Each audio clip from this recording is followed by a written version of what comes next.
Welcome back to the MVP podcast. My name is B Man. I'm here with Naeem, the Dream, and Sos with the sauce. Guys, not yet. not yet? Okay. Not yet. And I'm here with Michael Roach. I'm happy to have you on, man. How are you? I'm good, brother. I'm good. Thanks for having me on, man. Wicked. And Mike, you work for the Toronto Raptors and you've got your own podcast. So please tell the people a little bit about yourself. Just here from Toronto, Canada. Was actually born in Montreal, but moved to Toronto at the age, I would say, 12, 13. And then, when I graduated from college, I was blessed enough to get an internship in a big radio company over here. And I did some radio editing for professional sports, and I did some interviews. I started off doing sports like golf and lacrosse and all the stuff I didn't want to have to do. But ultimately, it landed me in the place I wanted to be, and that was working for the Raptors. So I feel like this is going to be a really good episode. So I've got like a million questions in my head. So I'm going to try and throw as much as I can at you. Sosa, do you want to do your line? Guys, if you like the video, please like the video. Subscribe if you're new. Share with your friend. We do appreciate that. All the love and support. We appreciate that. But yeah, B-Man, take it away. And what about your podcast? It seems quite big. Yeah, the Mike Roach podcast. I talk to a lot of people who work in the sports industry, not necessarily players, but it can be anything from commentators, hosts, and it's not typically just about sports. We all know about sports because we all watch the games, whatever the sport may be. I try and get a bit deeper. I try to get into how you got to where you are, some of the struggles you may have had, some of the things you did, some of the people who were important and influential to you along the way, and just try to provide value for everybody who's going to be listening to the podcast so that they can kind of extract information out of it so that they can use it for themselves. I just want to keep it real simple, man, because with basketball gone, I just wanted to know what have you been doing to keep yourself occupied now that there's no sports going on right now? Just podcasts like crazy. Just straight up podcasts like crazy, calling people up. There's a lot of people that I work with who I actually have never done podcasts before with. And there have been times where we have a studio that's maybe half an hour or 40 minutes away. And we used to like to bring people in the studio, kind of get them on camera and whatnot. But at the end of the day, people want content. So I'm just using my machine, making phone calls, and the fact of the matter is, you just want content one way or the other, whether you can hear it, whether you can see it. But if you're like, for example, us on this podcast right now, we're diehard sports fans. We just want it one way or the other.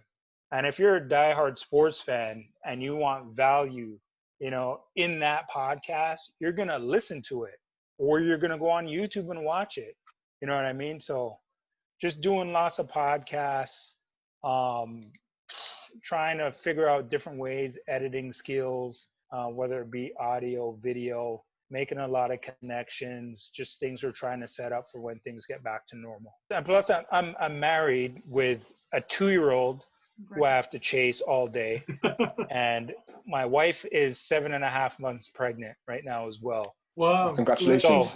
So thank you, brothers. And so I'm busy at home too, and it's great.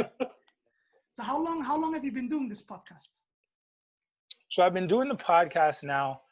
I do a podcast with another guy named Brandon Graham that we call the 6-Man Podcast. We've been doing that for about 4 to 5 years. But it's only recently started getting bigger in like the last year, to be honest. We were kind of just putting in reps and trying to get our editing skills down and, making sure our audio and video and all that kind of stuff is really good. And over time, when you keep doing it, the most important thing is just putting in the reps, because that's where you kind of learn how to take care of the quality of your podcast. Like right now, I'm really good at the quality. even up until 3 or 4 months ago, there were some shows that I do and I'd have like the volume too high and all that kind of stuff. And I would listen to the playback and I'd be like, oh man, I really just screwed up this podcast. You know what I mean? It's you're always learning when you do it. I really liked, I checked out your page on Instagram before we started talking on Instagram. And I looked at some of the work you guys are doing with like MMA or UFC and boxing and all that kind of stuff. And when I saw that, I was like, damn, where the hell are these guys from? So I was like, all right, let me check these guys out, see your work. And your work was really good. So I'm quite impressed. So you guys also deserve credit because you guys are really, really putting in that work. And this better not be the last time that I'm on a podcast for you guys, because I plan to have you guys on mine as well. 100%. Oh, definitely. 100%. Really look forward to that. That's crazy. Hi, Mike. Thanks for coming up, on, man? first of all. I've got a ton of questions, so I don't even know where to start. But I think probably the key one in Toronto is basketball isn't the primary sport in Canada. You know, it's hockey. So how have the Toronto Raptors managed to win over so many millions of people and get them to kind of dedicate themselves to basketball? Because that must be really hard in Canada. No, you know what? It's not really that hard anymore. And I'm going to tell you why. There's a lot of similarities I see between Toronto and England. And I'll give you an example. Toronto and England, right? When you go to these places, there's a reason these places are very popular currently in the world right now, right? And not just Toronto, but Canada and England as countries. It's very multicultural, and it's becoming even more multicultural, right? So these are two places where you can go and you'll walk down the street and you'll see a person from African descent, Caucasian, Hispanic, Chinese, Indian, everywhere, which is great, right? It's not like other places in the US where most of the time you'll see somebody you'll see just flat out just black, white, or Hispanic in a lot of different places in the US. We're super multicultural. So a lot of the time when you come to Canada from these different places, you're not playing hockey. Yeah. And a lot of the time when you come from these different places, wherever you're coming from, for the most part, when it comes to diversity and the people we're seeing in our community, they're not even coming from cold climate places. They're used to playing stuff like we call it soccer, which you guys call football, basketball, cricket. They're used to playing a whole bunch of other things. So now what's happening in the community is not only is basketball becoming more popular, but it's football, it's soccer, it's all these other things as well. Because another issue is that hockey is super expensive. It's really expensive. Like to play in a league without equipment and all that kind of stuff is thousands of dollars. And then equipment as well on top of that. We're talking about skates, pads, helmets, and God knows whatever else, jock straps. I mean, you need thousands of dollars worth of equipment before you can even play in a game in hockey. Just to be in practice, you need all of this stuff. When you're playing basketball or we're playing soccer or football, all you need is a ball and be outdoors. That's it. So everybody is starting to migrate to those sports because they're easy, they're cheaper, they're affordable. And because of the popularity now, and here's another very key thing. The Toronto Maple Leafs, the hockey team, are the most popular franchise in all of the NHL. They have been for years. The problem is that they stink and they don't win. That's just a flat out truth. Now you're seeing a team like the Toronto Raptors that's a perennial playoff team. They've been in the playoffs, I don't know, maybe 7-8 years straight. They're winning over 50 games this season. So last year they make that big trade. They get Kawhi Leonard. They're over the hump. And now not only was it big at that time, even before that it was huge. But now with this championship, oh God, it's just taken off. Well, sick. Well, Mike, let me start with this, right? It's obvious for me to start with the title run in Toronto last year, but I'm not going to go there just yet. You know, when I first started watching basketball, I always felt like Toronto were that other team. I felt like they were then. I'm really sorry. I don't mean no disrespect in any way, shape. No. Trust me. We hear it all the time. Yeah, no shape. But obviously, over the years, the Raptors have tried to change that image and they've succeeded. But run us by, what did the Raptors do to get where they are today, which is the NBA champions? So first and foremost, I hired who's now the president, Masai Ujiri.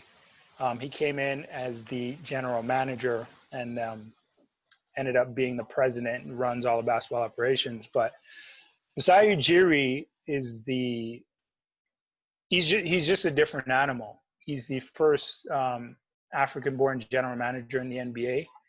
And he's just completely on a different level when it comes to his thinking, when it comes to his attitude. Everything about this dude is competitive. Everything. He immediately when he got to Toronto, there were a few players that not only were I personally think they were hurting the image, but they were just soft. You know, the biggest problem with the Raptors for many years, more than any other thing, was that you were soft. Because the previous general managers who were here before, more notably Brian Colangelo, what he did was he brought in a lot of European players, but the European players who are so-called soft players, that he wasn't bringing in the right European players. Like it's not the same now when it comes to European players. The European players now that come in the league, like they have a certain style, they have a swag to them. Like when you look, you see guys like Dirk Nowitzki, who just retired, but you see guys like Manu Ginobili, and you're looking at one of the new breed guys like Luka Doncic and those guys. Like those guys are just different animals, and there's a lot more. But we were having guys like Carlos Delfino was one guy that we had from Argentina who was a decent player. But the biggest guy that we had who we drafted in the first round with the number 1 pick was Andrea Bargnani. And until this day, it still pisses me off that Andrea Bargnani was on the Raptors for this long. Now, when Masai Ujiri got hired for the job, I think within a month, he traded Andrea Bargnani to the Knicks and completely ruined the New York Knicks. Thank Masai Ujiri for that. Thank you, Masai. Thank you. But he just brought in players with a different mindset. They changed the culture. They brought in a coach in Dwayne Casey, who at the time who just won a championship as the lead defensive coach for the Dallas Mavericks. And he kind of changed it. They drafted DeMar DeRozan. He ended up being a really good player. They acquired Kyle Lowry, who came and is widely looked at now as the best player in the history of the franchise. So he just came in there and just overhauled the players, coaching staff, just the atmosphere. Can we swear on this podcast? I can beep it out if necessary. Okay.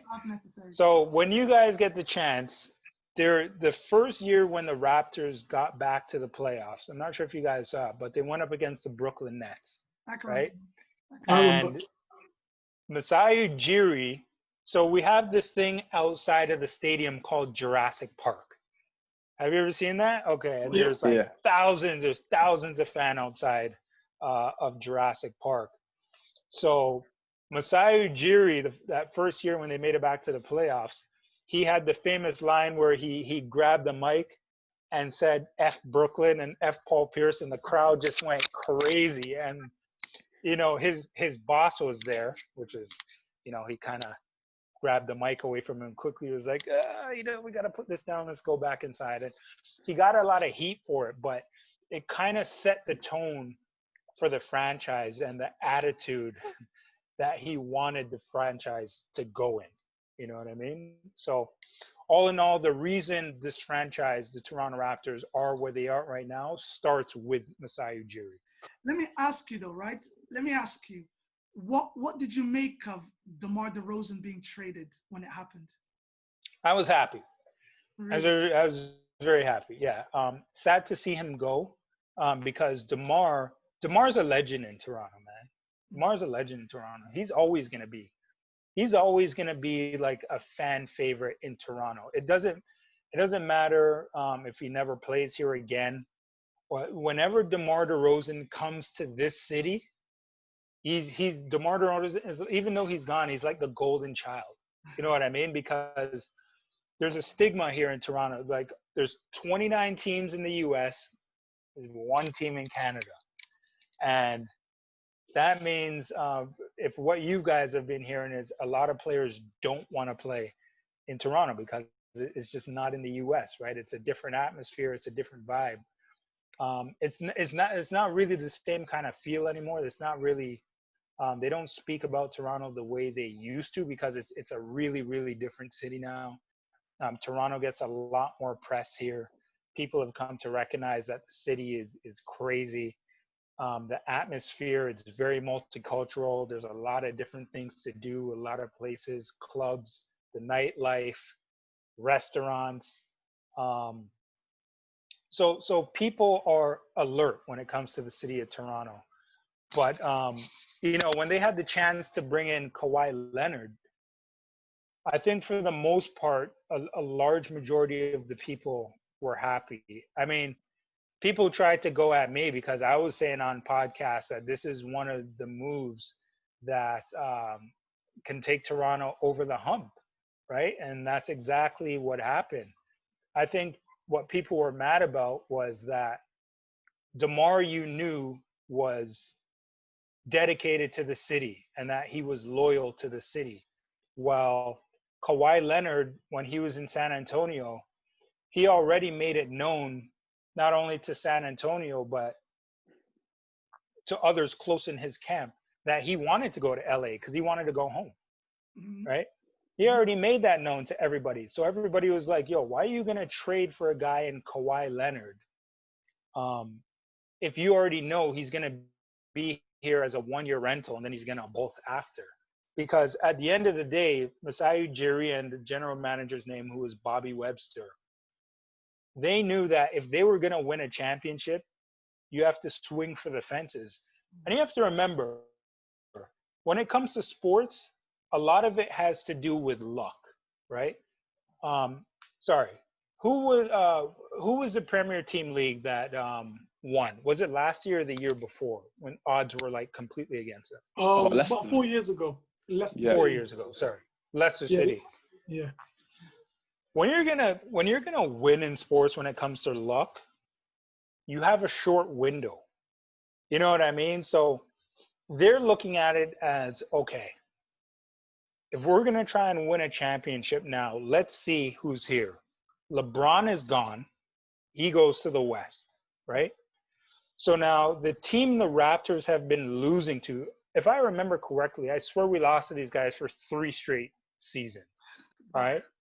The Raptors, I swore, they won, what was it, 58, 59 games. You go up against Cleveland and get swept. I mean, listen, it was bad. Like, it was bad. When you go up against Cleveland and you get pummeled continuously by one guy in LeBron James, one guy.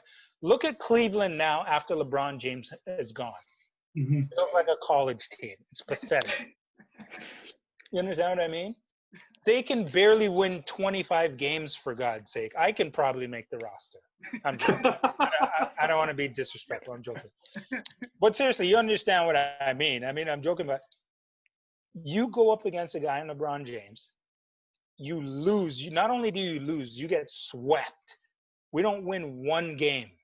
You lose 4-0. And not only do you lose 4-0, the coach puts DeMar DeRozan on the bench. I think he had like 6 or 8 points total in the fourth quarter in a game to close out the series in the last game. When you're going into the off season, I mean, the city of Toronto is now completely irate. So when they make that trade for Kawhi Leonard was a guy who didn't play many games that season. He was injured. So it's almost like the basketball world kind of forgot just how good Kawhi Leonard actually was. He comes to Toronto. You have the director, who's now the vice president of sports science, a guy by the name of Alex McKechnie, who came from the Lakers a few years before, one of the best in the business, completely takes care of Kawhi Leonard's body. You have guys like Marc Gasol, who they get in a trade from Memphis for Jonas Valanciunas. Then you add Kyle Lowry, who's been an all-star in the East for years. You have guys like Norman Powell coming off the bench. You have a guy in Fred VanVleet, who's very popular up here, who absolutely just goes to work. You have another guy from the Congo who actually plays for Spain's national team as well, in Serge Ibaka. And they were smart enough to know that these combination of players would work. They're all selfless. They're not ball hogs. They love to share the ball. You have a new coach in Nick Nurse, who was actually the assistant coach of Dwayne Casey. Now, how rare is it? You see a team, listen to this, which is crazy. Dwayne Casey, who was the coach, right, wins coach of the year and gets fired. Okay? Wins coach of the year, gets fired, hires his assistant. The assistant comes in and wins the championship as the head coach. That's not crazy. I don't know what is. But the problem was with Dwayne Casey was that, to me, actually, in my opinion, Dwayne Casey he didn't change things up. Mythological. He always did things the same. You know that when it comes to sports and when it comes to life, things change and you have to evolve. Right now, we're dealing with a pandemic in the world, in COVID-19. A lot of businesses going out of, they're losing money, they're going out of businesses. And it looks like now these businesses who are going out of business, when they look to return, when the economy comes back, there are things they're going to have to do differently. Whether selling their product and service, they're going to have to do probably a lot more business on social media, websites, especially when you have stores that are brick and mortar. You have to learn to make adjustments, right? Because when things change in life, you have to evolve with it. And as a coach, when you're coaching a team, you have to do the same. The NBA and sports change, right? The NBA has become more of a perimeter game now. You're shooting more three-pointers. You're using more guard play instead of centers and big men. And Dwayne Casey at the time, I just don't think he understood that. He was not willing to change. They brought in a guy, his assistant, who was willing to change, and he made the right calls, made the necessary adjustments, and at the end of the day, it worked. That's crazy. Do you know? Sorry, Naeem, I'm gonna let you in a sec. I'm letting you in on a second. But that rental, that 1 year rental that you guys did with Kawhi Leonard, opened up so many different things for every other team, because now all of a sudden taking this gamble is normal now. The Lakers have now done it with Anthony Davis. Other teams are now willing to take that exact same swing that Masai Ujiri took, because they know that if the player is a perennial all-star and you know there's a certified superstar, he could potentially take you all the way. And that 1 year rental is worth it now. I think what happened with Kawhi Leonard completely changed the NBA. Because there are so many teams in the NBA right now that my opinion is there are still 6 or 7 teams in NBA history that have never won a title. The Raptors are still one of the newest franchises in the NBA, coming in '95. So to me, you have owners who are going to be looking at presidents and general managers, and they're going to be sitting in their office and saying, did the Raptors just win the NBA Finals? And be like, yeah, they did. By taking one gamble. That's what one gamble could do. Now, if it didn't work, I don't know what would happen, but at the end of the day, it did. Gamble, isn't it? You never know what to do. I've got Gotta two take questions. chances. I've got two questions for you, Mike. First one is just off the back of what you said. If the Raptors got to the finals but didn't win, would you consider that the gamble worked, or would you still say, no, actually, it didn't pay off at that point? I would say it worked. Just for the standpoint, they're a team that hasn't been to the finals before either. So, I mean, now definitely when you get to the finals, you want to win. Of course. But I think it was a bit more than that for the Raptors to. I think they want people to know that, well, especially Masai Ujiri. Masai Ujiri wants people to know, especially in the city and the NBA world, that the Toronto franchise is going to do whatever it takes to win, whether it be a 1-year gamble, rental, or not. So the reason it would pay off is because, just like what we saw happen, when you take that gamble and you get to the NBA finals, you never know, whether it be in any sport, I don't care what sport it's in, you don't know what the hell is going to happen. Kevin Durant injured, not playing. Kevin Durant plays in that series, it's a different story. Toronto ain't winning that series if Kevin Durant's playing. But that's what happens. You don't know what's going to happen.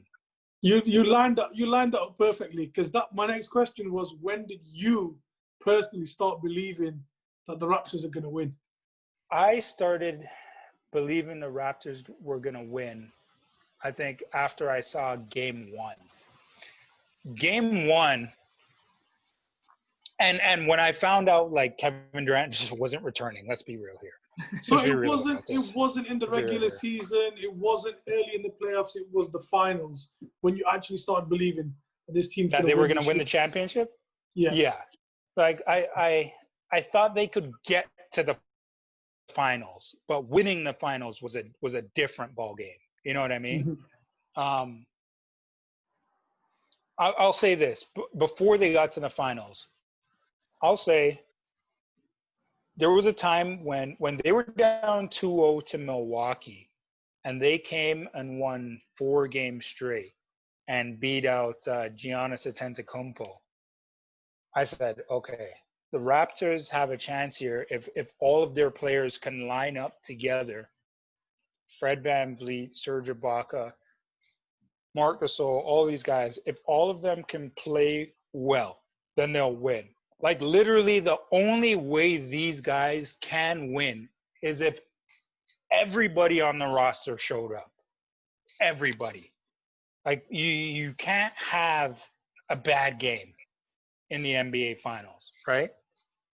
If you have 6 or 7 guys that are producing frequently, if 6 out of 7 of them can produce, your main guys, every single game, then you can win.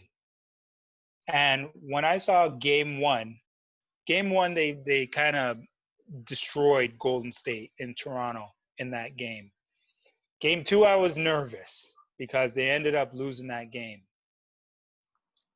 I got real nervous in game 5 when Kevin Durant came back, because that first quarter, I mean, he was really hitting guys up on the Raptors in that first quarter. Like, it was bad. Like, he had 3 threes within 5, probably the first 11 or 12 minutes of the game. And when he tore, it's crazy. Like, when he hurt his Achilles again, I was right outside the change. And have you guys ever seen, like, Kevin Durant? And I don't know if he's ever been to Europe, if you guys have ever seen him in a game. No. This guy is like the size of a tree. It's ridiculous. He's so just tall. His arms he could probably stand up straight and give the ground a daps. You know what I mean? Because it's ridiculous when you see this dude and the ability that he has on a basketball court. You know what I mean? It's phenomenal. But when he went down, I was like, yo, I think the Raptors got this. I don't think they could beat him without Kevin Durant. And Klay Thompson ends up going down as well.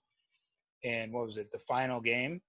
It was like, it's a wrap after that. You're definitely not going to win without Klay Thompson and Kevin Durant. Yeah, I just wanted to ask about now, because the Raptors, from what I understand, they're 46 wins, third best team in the league. Obviously, with what's happened now, what do you reckon the expectations are for if they do finish the season off, or at least next season for the Toronto Raptors? I think the expectation is still pretty high for them. Like you said, they're still third in the league. They're second in the Eastern Conference. I would expect them to at least go to the second round, if not the conference finals. I'm not exactly sure they'd be able to go up with the Milwaukee Bucks this season. I think there's out of 100, I would say maybe there's probably a 40% chance that they can go up against Milwaukee at this point. But Giannis Antetokounmpo is just a different animal at this point. He is just an absolute beast. Nobody could stop him this season. He's like a train. He's a freight train. He runs through everybody. He dunks on everyone. He looks mean. He's aggressive. His jump shot's better. He can make the free throws. He can play defense, getting passing lanes. He can block shots. There's times when you look at him, I don't even know if he's human. He doesn't even get tired. All he does is just keep running. He's like a deer. You know what I mean? So it's crazy. I mean, his roster is not bad either. They have some really good three-point shooters on the team. Miami was another team who was good. The Philadelphia 76ers, the Boston Celtics, Indiana Pacers. There's a lot of decent teams in the Eastern Conference this year. But with that being said, the Raptors are still the third best team in the league and second best team in the Eastern Conference, right? So the expectations for them are still pretty high. Wicked. Well, I think we've just about reached the time where we should stop it. Guys, is there anything else that you want to add to this? I just want to say, again, man, big shout out to you, Mike, for coming on. We appreciate you. And, we look forward to doing another episode for sure, man. Definitely. Yeah, for real, man. Anytime. I'm looking forward to having you guys as well. We can have the same setup. And, you know what I mean? And I would love to have you guys on a show, man. Shout out to England. Love me some England, baby. Even, you know what's crazy, man? Like, I haven't been back to England since I moved back to Canada. And that at that time, I was probably like 8 or 9 years old. I have not been back. I'm 32 now. You know what I mean? Wow. It's and changed. my mother has been back. My mother's been she's been there twice, I think, in like the last 3 years. A lot of family has. I've had a lot of family from England come here, though. I've had a lot of family from England come here. I'm supposed to be there next year for my cousin's wedding. But with all this COVID-19 nonsense, I don't know what's going to happen with that. But I'm looking forward to coming out there. And if I come out there, we're going to link up. Most definitely. 100%. We're going to link up. Most definitely. Sure. Mike, it's been an absolute pleasure, man. I swear. I'm gonna check out your podcast because clearly you've got the knowledge there. Thank you for coming on, man, for real. And guys, if you like the video, like Sosa said, like it, subscribe, and then we're gonna be back again soon. So peace. Yeah, peace, my brothers. Peace. We'll see you guys again soon, man. Take it easy, guys. Take care, man. Take care, Mike.